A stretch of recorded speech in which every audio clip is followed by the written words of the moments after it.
Եթերում 02-ի հերթական թողարկումն է բարի երեկո, այսօր մեր ծրագրում կարող եք դիտել։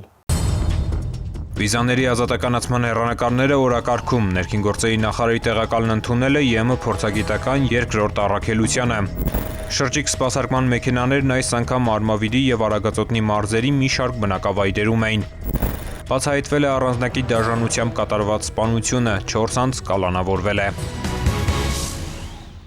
Ազգային ժողովի պաշտպանության և անվտանգության հարցերի մշտական հանձնաժողովի նախաձեռնությամբ հրավիրվել են խորհրդարանական լսումներ, որի հիմնական զեկուցող ներքին գործերի նախարարության ոստիկանության պետ, ներքին գործերի նախարարի տեղակալ Արամ Հովհաննիսյանն իր ելույթում անդրադարձել է ճանապարհատրանսպորտային պատահարների վիճակագրական տվյալներին, մանրամասնել դրանց պատճառները, ընդգծելով, որ նախորդ տարվա համեմատ պատահարների թիվը նվազել է 6,5%-ով։ Ազգային ժողովի պաշտպանության և անվտանգության հարցերի մշտական հանձնաժողովի նախաձեռնությամբ ապրիլի 9-ին հրավիրվել են խորհրդարանական լսումներ ճանապարհային երթևեկության անվտանգությունը Հայաստանի Հանրապետությունում թեմայով։ Լսումներին մասնակցել են փոխվարչապետ Տիգրան Խաչատրյանը, ներքին գործերի նախարարության ոստիկանության պետ, ներքին գործերի նախարարի տեղակալ Արամ Հովհաննիսյանը, ներքին գործերի նախարարության և Ալ-Շահագիր պետական կառույցների, հասարակական կազմակերպությունների ներկայացուցիչներ, հրավիրյալներ։ Ազգային ժողովի պաշտպանության և անվտանգության հարցերի հանձնաժողովի նախագահ Անդրանիկ Քոչարյանը բացման խոսքում նշել է, որ նման թեմայով լսումներ կազմակերպվել են քննարկումների արդյունքում։ Անդրանիկ Քոչարյանը կարևորել է հանրակրթության ոլորտում երթևեկության մշակույթի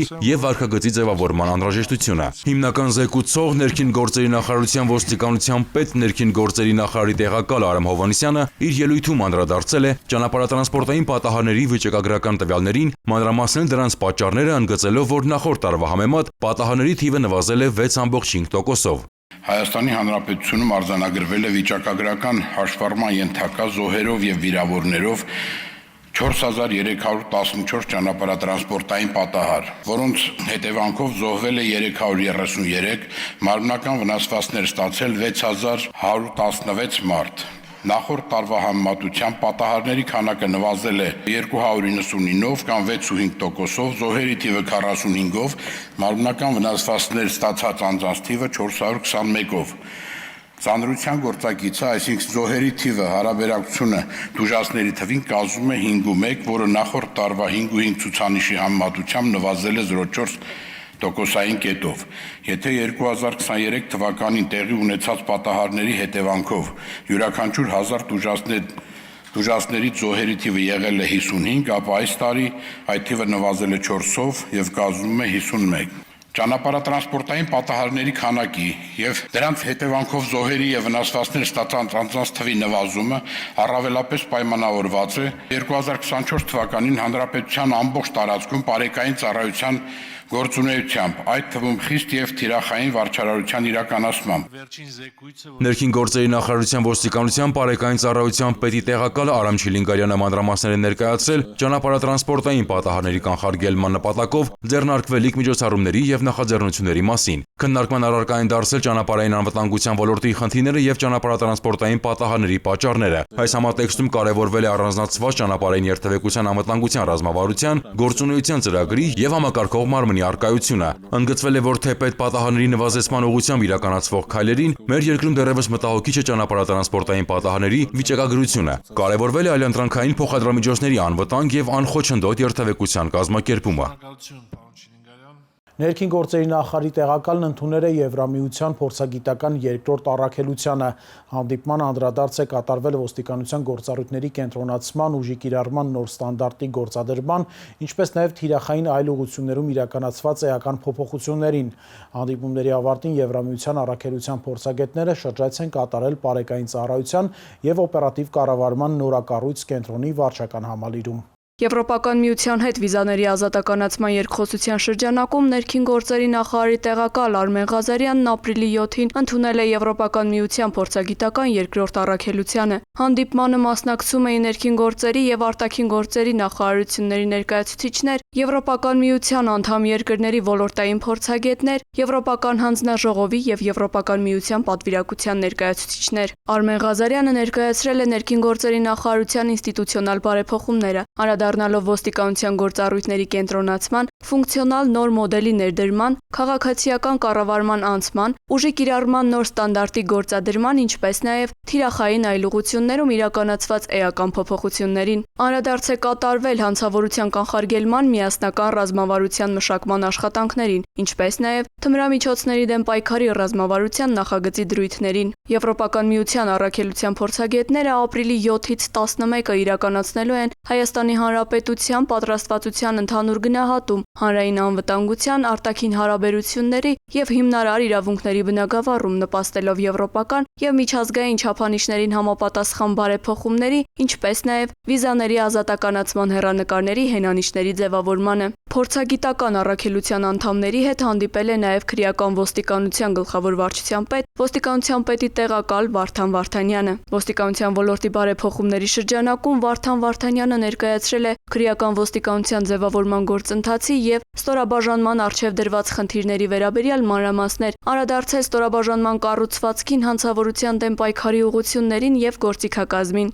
Քննարկվել են կազմակերպված հանցավորության, թրաֆիքինգի դեմ պայքարի, կիբերհանցավորության, թմրամիջոցների ապօրինի շրջանառության կանխարգելման և միջազգային համագործակցության վերաբերյալ մի շարք հարցեր։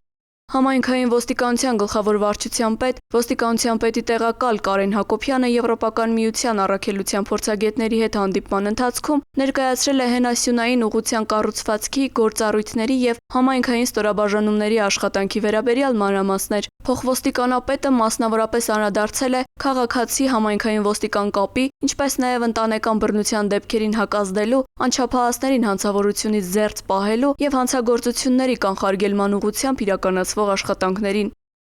Ներքին անվտանգության և հակակոռուպցիան վարչության պետի ժամանակավոր պաշտոնակատար Գնել Սիմոնյանը ներկայացրել է ստորաբաժանման առջև դրված խնդիրներն ու ներքին վերահսկողության գործիքակազմերը, մատնանշելով ծառայողների կարգապահության, օրինականացման ապահովման ուղղությամբ իրականացվող աշխատանքներն ու արդյունքները։ Քննարկվել են նաև Եվրոպայի խորհրդի կոռուպցիայի դեմ պայքարի պետությունների խմբի առաջարկությունների, իրավապահ մարմինների միջև համագործակցության ուղղությունների վերաբերյալ հարցեր։ Փորձագետները բարձր են գնահատել նախարարության բարեփոխումների ընթացքը, կարևորելով հանցավորության կանխարգելման և հասարակական անվտանգության ամրապնդման ուղղությամբ ձեռնարկվող քայլերը։ Այցի շրջանակում Եվրոպական միության փորձագետները հանդիպումներ են ունենալու նաև շահագրգիռ մյուս գերատեսչությունների ներկայացուցիչների հետ։ Դեռևս նախորդ տարվանից ներդրվել է տեսա-լուսանկարահանող սարքերով արձանագրված իրավախախտումների տուգանքները 20%-ով նվազ վճարելու բոնուսային համակարգ։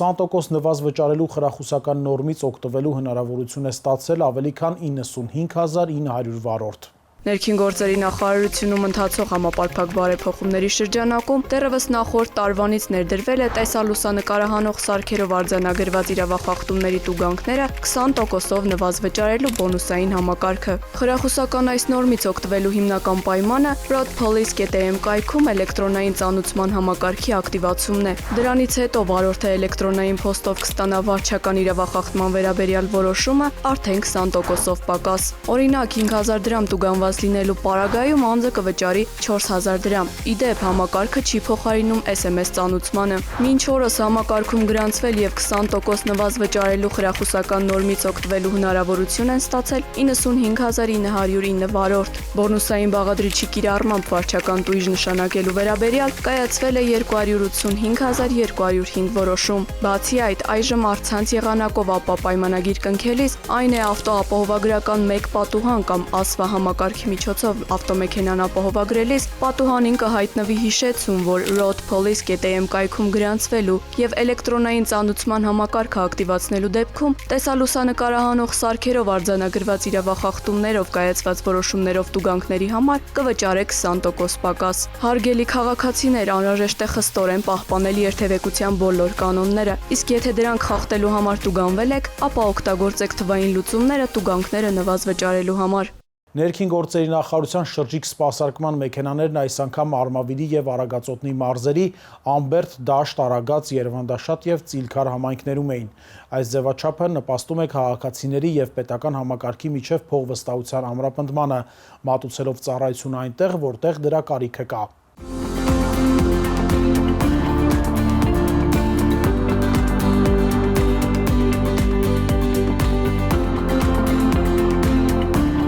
Երբեմն ընդամենը մեկ փաստաթղթի փոխարինման համար հարկավոր է այցելել տարածքային բաժիններ, ծախսելով ժամանակ եւ այլ ռեսուրսներ։ Ներքին գործերի նախարարության սպասարկման գրասենյակների շրջիկ ձևաչափով աշխատանքը ուղղված է հենց այդ խնդիրը լուծելուն։ Շրջիկ սպասարկման մեքենաներն այս անգամ Արմավիրի եւ Արագածոտնի մարզերի Ամբերդ, Դաշտ, Արագած, Երվանդաշատ եւ Ծիլքար համայնքներում էին։ ՆԳՆ գրասենյակում նախքան ծառայությունների մատուցումը ստուգվում են բոլոր տեխնիկական սարքավորումները անխափան աշխատանքը ապահովելու նպատակով, որպեսզի քաղաքացիներին կարողանանք այլ ավելի որակյալ ծառայություններ մատուցել, քանի որ դա մեր գրասենյակի գերնպատակն է։ Տեսնելով շրջիկ սպասարկման գրասենյակները, քաղաքացիները առաջին հերթին զարմանում են, մոտենում եւ հարցնում արդյոք ինչ ծառայություններ ենք մատուցում, եւ երբ ներկայացնում ենք, որ հնարավորություն ունեն օրինակ փոխելու վարորդական իրավունքի վկայականները կամ վերականգնելու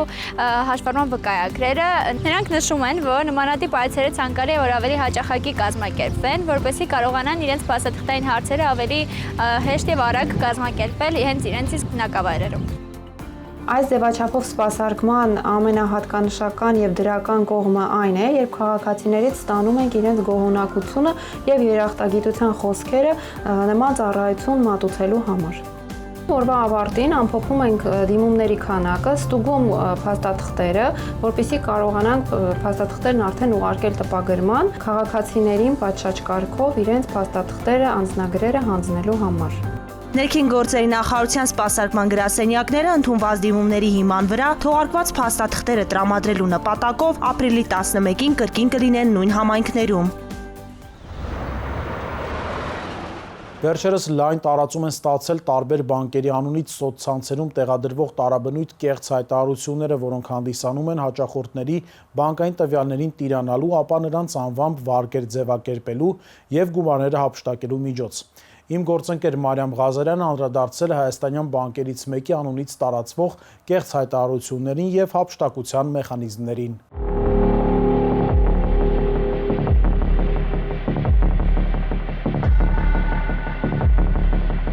Զեղծարարության զոհ դառնալու համար ինձնից մեծ ջանքեր չի պահանջվում։ Պարզապես պետք է անցնեմ անծանոթ հղմամբ, համապատասխան դաշտերում լրացնեմ անձնական տվյալներս, ապա որպես հաստատում ստացված կոդերը եւ վերջ։ Իմ հաշիվները արդեն զեղծարարի ձեռքում է։ Համացանցը հսկա խաղահրապարակ է, լի զվարճանքներով ու հետաքրքրություններով, նաև թաքնված վտանգներով։ Դրանք հենց կիբեռանվտանգության սպառնալիքներն են։ Մեկ անզգույշ քայլ եւ ցանցահենը քեզնից առաջ է։ Վերջին շրջանում ակտիվացել են հատկապես սոցիալ ինժեներինգի միջոցով բանկի հաճախորդների տվյալների շորթումը։ Ցանցահենները այդ տվյալների օգտագործմամբ հաճախորդների փոխարեն մուտք են գործում նրանց ինտերնետ կամ մոբայլ բանկինգներ, տիրանում ֆինանսական միջոցներին, որոշ դեպքերում անգամ վարկային գործարքներ կատարում, ապա փորձում այն դուրս բերել հաճախորդի հաշիվներից եւ օգտագործել տարբեր նպատակներով։ Հիմնական ուղղությունը կարելի ասել, որը այս պահին կիրառվում է, դա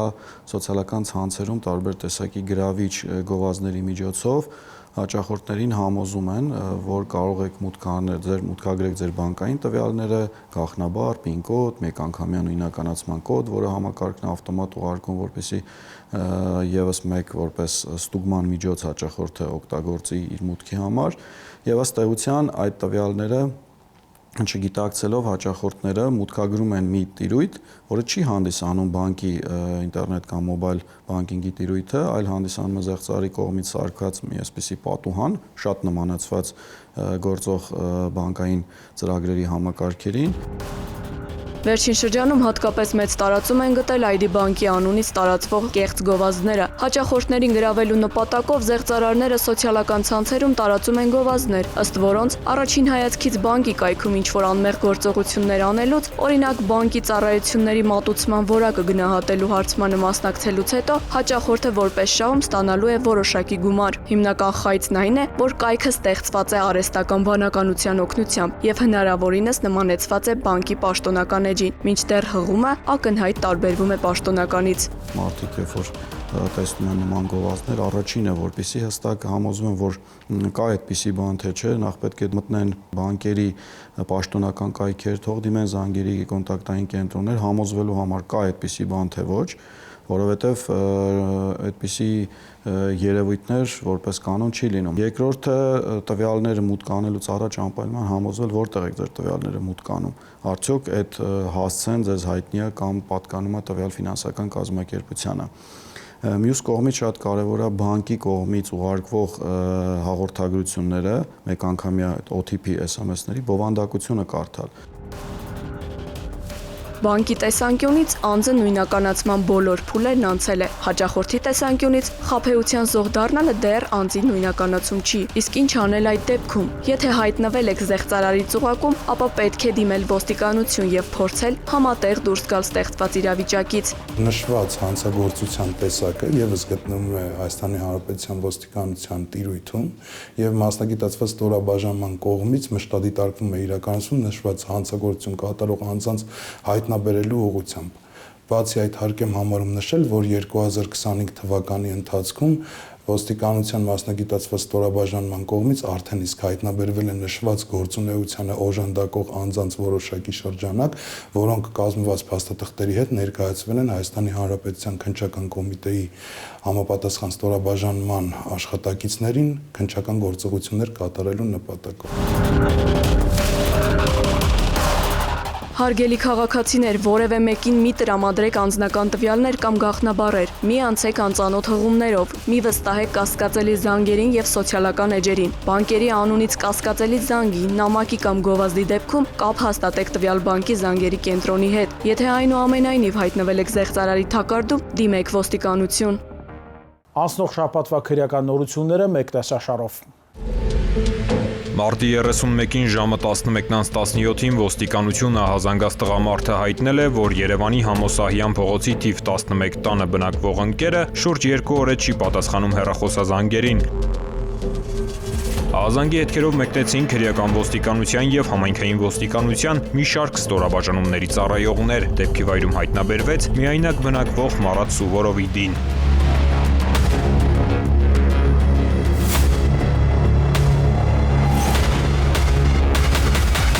54-ամյա տղամարդու ոտքերը ձեռքերը կապված էին։ Մարմնի տարբեր մասերում կային մի քանի տասնյակից ավելի կտրած ծակած վնասվածքներ։ Դին գտնվում էր ննջարանում, հատակին, որտեղ ամբողջությամբ անանման հետքեր էին։ Մարատ Սուվորովի տան դուռը բաց էր։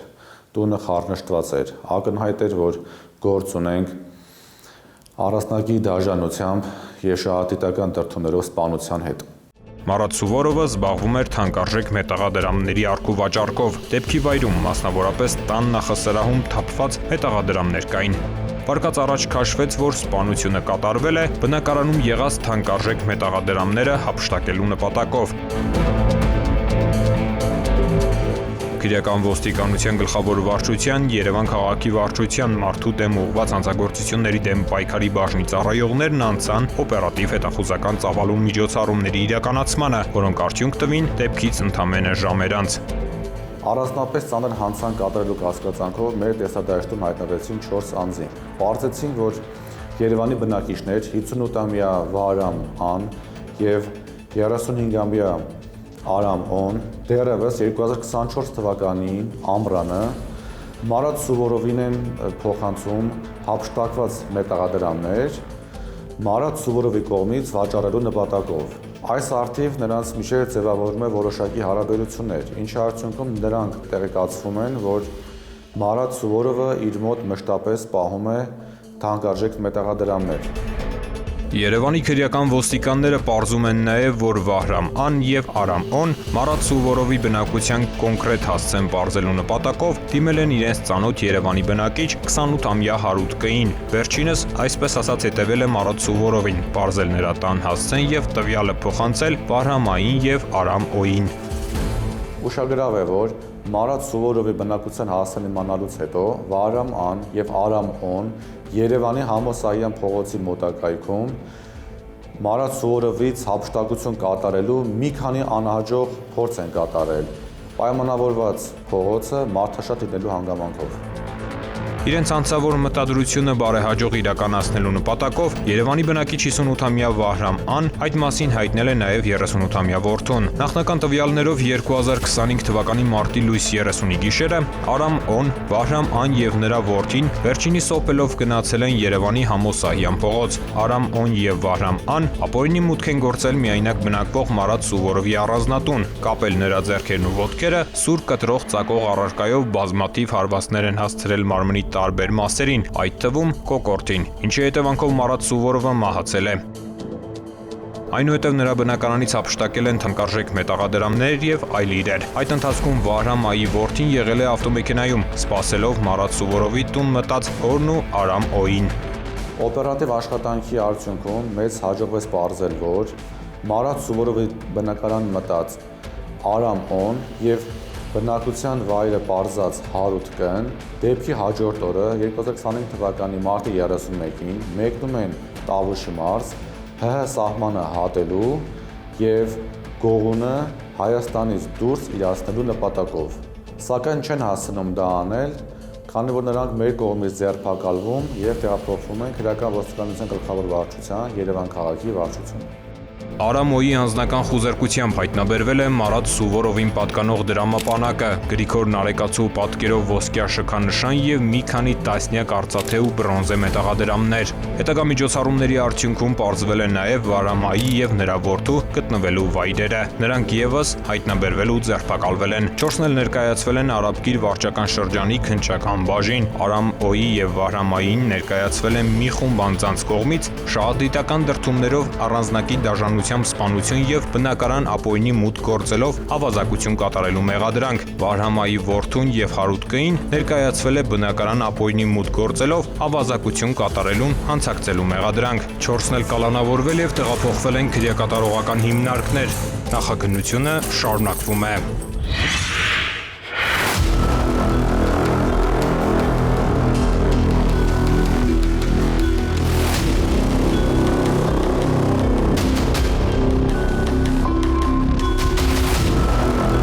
Քրեական ոստիկանության Երևան քաղաքի վարչության պայքարը թմրամոլության եւ թմրամիջոցների անօրինական շրջանառության դեմ շարունակվում է նույն հետևողականությամբ։ Չնայած կառուցվածքային փոփոխություններին այս իմաստով գործառույթները չեն փոխվել։ Պարզապես իրավապահները սկսել են ավելի մեծ ուշադրություն դարձնել խոշոր եւ առանձնապես խոշոր չափի թմրամիջոցների հայտնաբերմանը։ Երևան քաղաքի վարչության թմրամիջոցների անօրինական շրջանառության դեմ պայքարի բաժնի կարևոր գործառույթներից է թմրամոլության եւ ապօրինի թմրաշրջանառության կանխարգելումը, իսկ կանխարգելման լավագույն միջոցը եղել եւ մնում է բացահայտումը։ Ամեն մի բացահայտում, հատկապես երբ գործ ունենք ապօրինի թմրաշրջանառության հետ, կանխում է նույն անձի հանցավոր գործունեությունը, իսկ պատժի անխուսափելիության գաղափարը կյանքի կոչերն ունենում է հանցավորներին զսպող ազդեցություն։ Այս բացահայտումներով նաեւ կանխվում է թմրամոլությունը, թմրամիջոցների փոքր չափաբաժիններով տարածումը, ամեն կոնկրետ դեպքով առգրավվում, այլ կերպ ասած, ապօրինի թմրաշրջանառությունից հանվում է որոշակի քանակով թմրանյութ։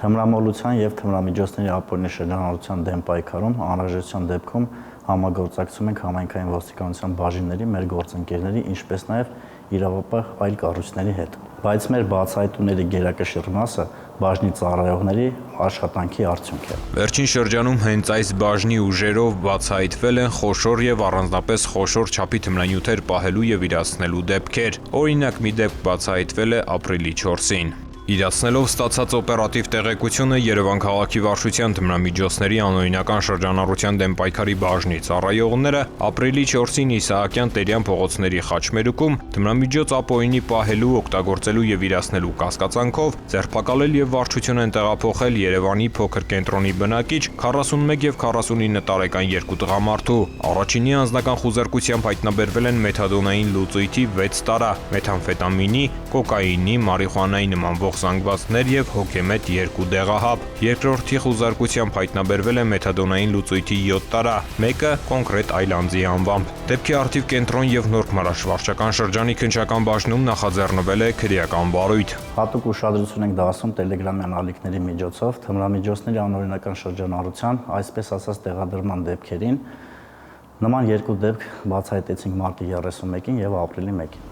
Թմրանյութի ապօրինի իրացման մի դեպք էլ բաժնի քրեական ոստիկանները բացահայտեցին ապրիլի 1-ին։ Ըստ օպերատիվ տեղեկության Նազարբեկյան թաղամասում ժամանակավոր բնակվող օտարերկրացի 29-ամյա երիտասարդը ապօրինի պահում, օգտագործում եւ իրացնում էր թմրանյութ։ Ապրիլի 1-ին ժամը 18-ին ներքին Շենգավիթում նա ձերբակալվեց եւ իր վարած ավտոմեքենայով հանդերձ տեղափոխվեց Վարչություն։ Նրա խուզարկությամբ հայտնաբերվեց մարիխուանայի նմանվող զանգվածով 23 փաթեթ, ավելի քան 48 գրամ ընդհանուր քաշով։ Դեպքի արդիվ Շենգավիթ վարչական շրջանի քննչական բաժնում նախաձեռնվել է քրեական վարույթ։ Մարտի 31-ին գիշերվա ժամը 2-ին մոտ Մայրաքաղաքի Արարատյան փողոցում նույն կասկածանքով ձերբակալվել եւ բաժին է տեղափոխվել նույն փողոցի բնակիչ 30 եւ 37 տարեկան երկու տղամարդ։ Առաջինի խուզարկությամբ հայտնաբերվել է կաթուցիչ, մեթամֆետամինով զանգված եւ մարիխուանայով լցված 4 փաթեթ։ Երկրորդի մոտ տեղնականաչովում զանգվածով 45 փաթեթ կար, ընդհանուր մոտ 90 գրամ քաշով եւ 226 գրամի նույն զանգվածով լցված պոլիէթիլենային փաթեթ, էլեկտրոնային կշեռք, նաեւ ծալովի դանակ։ Ըստ վերջինիս մարիխուանան մի օտարերկրացուց ձեռք է բերել 690,000 դրամով։ Ձեռնարկվում են միջոցառումներ նրան թմրամիջոցն իրացրած օտարերկրացուն հայտնաբերելու ուղղությամբ։ Շենգավիթ վարչական շրջանի քննչական բաժնում նախաձեռնվել է քրեական վարույթ։ Առանձնապես խոշոր չափի թմրանյութ Մայրաքաղաքի քրեական ոստիկանները հայտնաբերել են նաև մարտի 20-ին։ Այդ օրը ժամը 14:40-ին այս դեպքում միայն թմրամիջոց ապօրինի պահելու եւ օգտագործելու կասկածանքով Դավիթաշենում ձերբակալվեց եւ Վարչություն տեղափոխվեց Շերամի փողոցի բնակիչ 19-ամյա մի երիտասարդ։ Նրա անձնական խուզարկությամբ հայտնաբերվեց առանձնապես խոշոր չափը մի քանի անգամ գերազանցող 70 գրամից ավելի մեթամֆետամինի նմանվող զանգված։ Երիտասարդը հայտնել է, որ փաթեթներում հենց մեթամֆետամին Աչափնյակ եւ Դավթաշեն վարչական շրջանների քննչական բաժնում նախաձեռնվել է քրեական վարույթ։ Բոլոր դեպքերով ձերբակալված անձինք դատանի որոշմամբ կալանավորվել է։ Ծանուցում ենթադրյալ հանցանքի մեջ կասկածվողը կամ մեղադրվողը համարվում է անմեղ, քանի դեռ նրա մեղավորությունը ապացուցված չէ Հայաստանի Հանրապետության քրեական դատավարության օրենսգրքով սահմանված կարգով, դատարանի օրինական ուժի մեջ մտած դատավճռով։ Մեր թողարկումն ավարտվեց, կհանդիպենք հաջորդ շաբաթ։ Ցտեսություն։